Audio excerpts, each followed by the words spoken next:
Fala, Rovai, o editorial do Fórum 11:30, queridas, queridos e querides. E aí, o bolsonarismo vai morrer? Ou o bolsonarismo continuará atormentando como um fantasma a vida dos brasileiros nos próximos 4 anos e, inclusive, no pós-governo Lula, já que o Lula disse que não será candidato à presidência da República em 2026, ou seja, não buscará a reeleição. Como é que será isso? Esse é um debate que começa a pautar a política brasileira. Vai morrer? Não vai morrer? Resistirá? Que tamanho terá? Eu tenho aqui, eu acho que a gente tem alguns exemplos para discutir isso. O trumpismo não morreu com a derrota do Trump, né? O trumpismo está forte e, inclusive, Trump trabalha para ser o candidato do Partido Republicano nos Estados Unidos e tem conseguido eleger seus candidatos ao governo, ao Senado, nas disputas de alguns estados, se fortalecendo cada vez mais dentro do Partido Republicano. Mas, ao mesmo tempo, ele responde por 2 processos nos Estados Unidos que podem levá-lo à inelegibilidade. Um, da invasão do Capitólio, outro por ter levado documentos sigilosos para sua casa depois que terminou o governo. São 2 processos muito sérios, mas que estão caminhando de forma lenta nos Estados Unidos. Esse é o debate. Bom, como se lida com criminosos do tipo Trump e Bolsonaro? Como se lida com criminosos do tipo Fujimori e Pinochet? Como é o jeito que se estabelece, né, uma relação com a extrema-direita, de impedi-la que ela assuma via golpes, como na Argentina, no Brasil, no Chile, o poder? Porque as pessoas, o bolsonarismo que está nas ruas, está indo para as portas de quartéis, pedir o quê? Pedir que a Constituição seja rasgada, pedindo o fim do Estado de Direito democrático, a implantação de um artigo que eles inventaram que tem um conteúdo legal, que é o artigo 142, que não diz respeito a nada do que eles falam, né? Esses caras fazem esse esforço e encontram eco, muitas vezes, em veículos fascistas, veículos de comunicação, jornalistas, comunicadores, etc., que divulgam essa coisa. E isso faz com que esse segmento da política consiga e continuar com algum nível de protagonismo. A questão é qual será o nível de protagonismo e o que se deve fazer para impedir que esses caras voltem ao poder, né?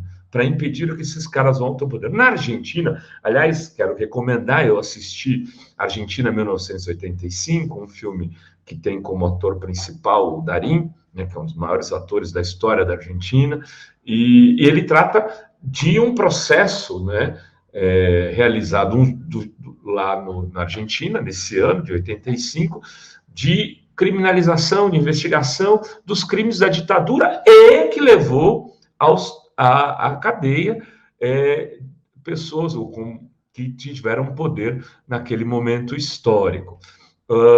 Generais, oficiais, etc. Alguns sim, outros não.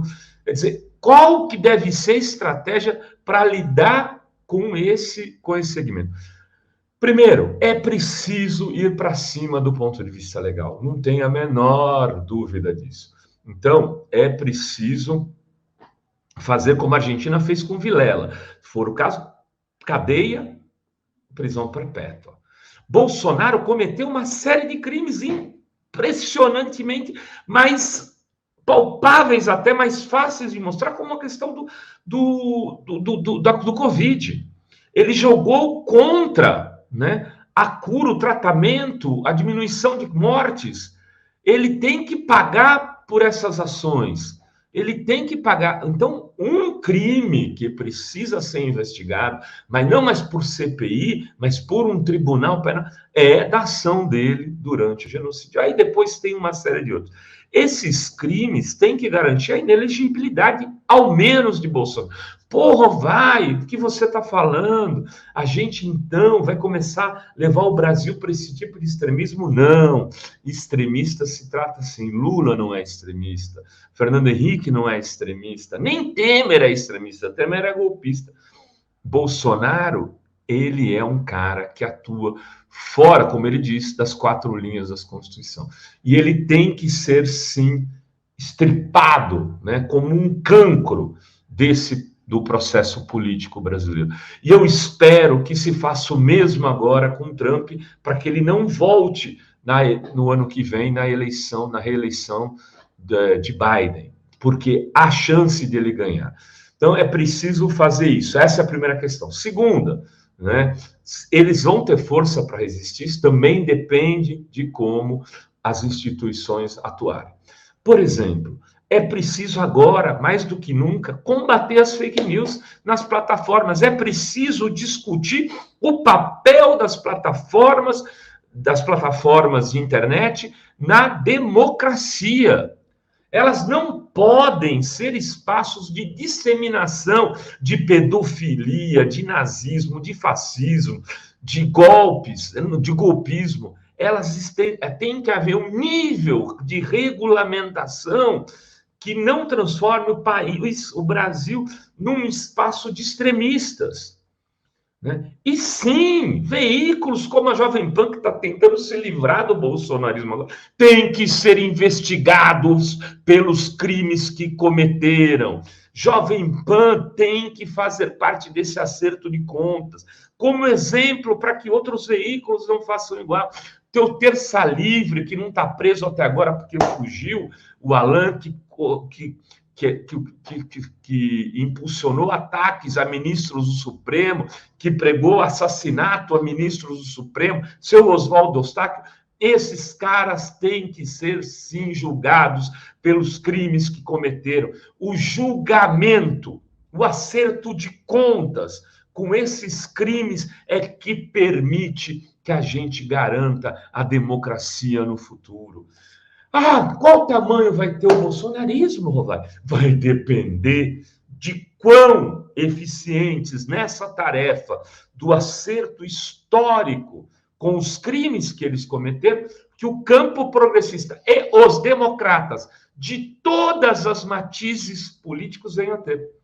Quando eu falo democrata de todos os matizes, eu incluo desde o governador que é reeleito no Rio Grande do Sul, Eduardo Leite, passando por Fernando Henrique, até pelo golpista Michel Temer, chegando a Lula, Boulos, e por aí e diante, Marina. É preciso construir um marco, reconstruir esse pacto, esse arco institucional de defesa da democracia e de combate à extrema-direita, para que ela seja punida, porque a extrema-direita ela só sobrevive politicamente se incitando o ataque à democracia e tentando extirpar da vida pública o que é legalidade. Para ir na ilegalidade, vai acumulando força e vai derrotando a própria democracia. Foi assim em 30, em 40, foi assim na Hungria, tem sido assim na Hungria, né? Na Polônia, em todos esses lugares. E o que a gente tem feito? Tem tratado esse pessoal como se eles estivessem no campo da institucionalidade. Não estão. Qual vai ser o tamanho do bolsonarismo? O tamanho que a gente definir, de alguma maneira, que ele possa existir. E isso vai depender de cada um de nós, mas vai depender de deputados que não vão fazer aliança com esses segmentos para eleger presidente da Câmara, vai depender do governo Lula, que não vai naturalizar esse tipo de oposição, vai depender do Supremo, de juízes, da militância. Ninguém está falando para sair dando tiro por aí, mas vai depender, por exemplo, de se a gente vai coibir ou não os clubes de tiro. Se a gente vai impedir que eles continuem se armando, se a gente vai impedir que esses policiais rodoviários federais, esses policiais militares que fizeram a segurança dos golpistas, daqueles que perguntavam o Estado, e saíram batendo naqueles que estavam lutando contra isso, continuarão empregados, ou serão expulsos e presos por atos de insubordinação às suas chefias e aos ritos democráticos.